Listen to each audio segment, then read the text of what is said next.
the racks back over, so Canata, this time Violet is going to stop that barracks from landing again, although it looks like he's not actually floating it. Not actually floating it at the moment. Anyway, yeah, so Canata trying to get a scout in there, not going to happen. And at this point, Violet has such an advantage. He can just 2-gate in there.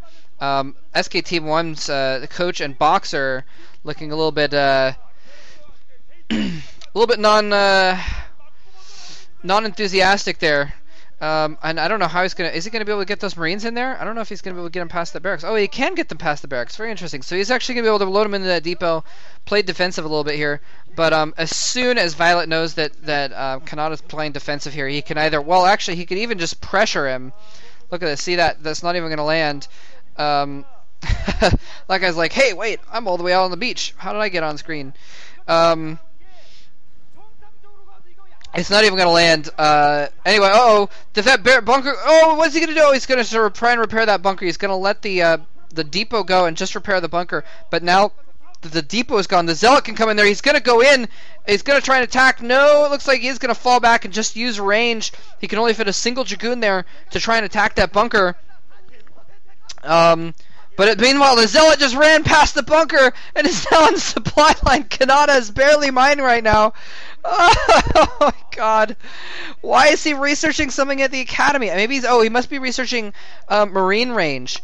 Because without you need to get a tank out, and he's not going to be able to get tanks out in time to outrange these Dragoons, so he's getting marine range instead, which while they're in the bunker, they're a very long range unit. They're going to be longer range than those Dragoons. The bunker adds +1 to their range. Anyway, robotics facility now being put down. I'm surprised he didn't go. Well, he saw the academy, so maybe it does make sense not to go for a Templar Archives actually. And this Zealot is just doing so much harassment. Look at this, 7 kills on that Zealot. That's the earlier Zealot, which killed some Marines before, so that's what those 7 kills partly are. And more Dragoons coming in here. He's going to pile down this choke. He's going to come in here and try and attack the SCVs. More SCVs coming off the line to try and repair this bunker, but he's attacking the SCVs. Either way, he's just got so many Dragoons he can just kill off the SCVs instead while the Zealot attacks. Oh my goodness, the tank pops out. He's just going to move them all around. If he can kill off that tank, it's going to be curtains. And oh yes, he is going to get the tank. And now with that many Dragoons in there, look at this. Almost all of his SCVs fighting those Dragoons. GG coming from Canata. Canata, you kind of deserve that, I gotta say. I mean, yeah, it was an all-in strategy, but seriously, the first game of the finals, and you're gonna cheese? You've got all the time in the world. What is he doing? That is oh my goodness. The ceremonies in the Pro League finals are some of the best. And look, he's got girls as part of his dancing girl as part of his ceremony. Wow, and he comes out and pulls yellow, former KTF star when KT was KTF. Wow, KTF star getting pulled out of the crowd, and for the first win of KT's Pro League finals, Yellow is being pulled out of the crowd to dance with Violet, and I guess he's being just bowed to and congratulated and honored here. And so that's very, very cool, actually. And oh, he busts out with a dance too. Oh man, from the way they were dancing, I imagine that must have been some kind of a popular dance in Korea to that song, because it looked what they were both trying to do was very similar. Flash is laughing and congratulating Violet for a ceremony well done, and nice, very nice. So that's pretty cool that the former members of KTF, now on Ace, are there to support KTF with the Ace coach. Very, very cool in the Pro League finals.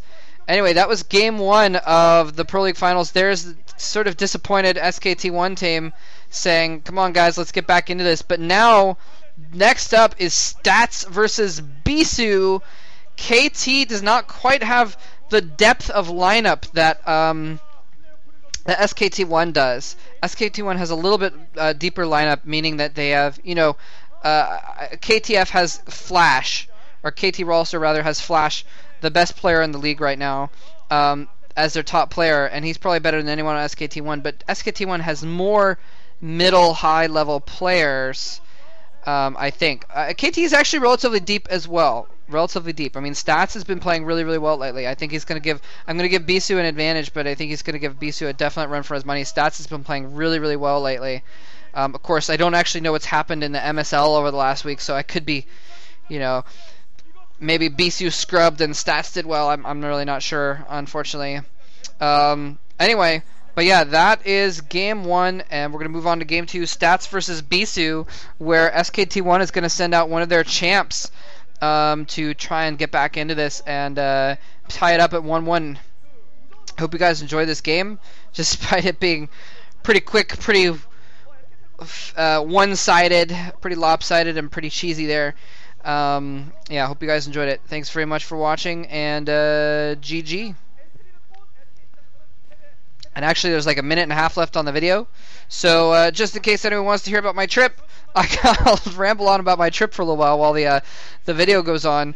I think I went to South Dakota, and by the way, I spent almost 2 full days, one out and one back, traveling to through Wyoming. And this is where they're showing the players going out that are going out to represent their teams. I don't know if the teams had their players preordained or not, or if they're just sending them out right now. Anyway, Wyoming, pretty boring state, I gotta say. We went through Cheyenne, which is the one of the biggest cities in Wyoming, and it was no offense to anyone that lives in Wyoming, sorry, but it was the big one of this huge city in Wyoming, and it was tiny. And anyway, very lots of open spaces and stuff. Not terribly entertaining. Anyway, but yeah, look at this. Cheyenne population 15,000. Wow, very small city. However, South Dakota was very cool. Although we did only spend most of our time in like state parks and national parks and stuff. But there's such beautiful scenery there. Highly recommend the Badlands National Park. Very cool place there. Google image search that if you're interested in what it looks like. It's very cool stuff. Anyway, I'll let you guys ask questions if you want about my trip, but it's probably not too entertaining because it was mostly scenery, and it's hard to talk about scenery, I guess, without pictures or anything. Anyways, hope you guys enjoyed it. The video's about to end finally, and I'll see you in game 2.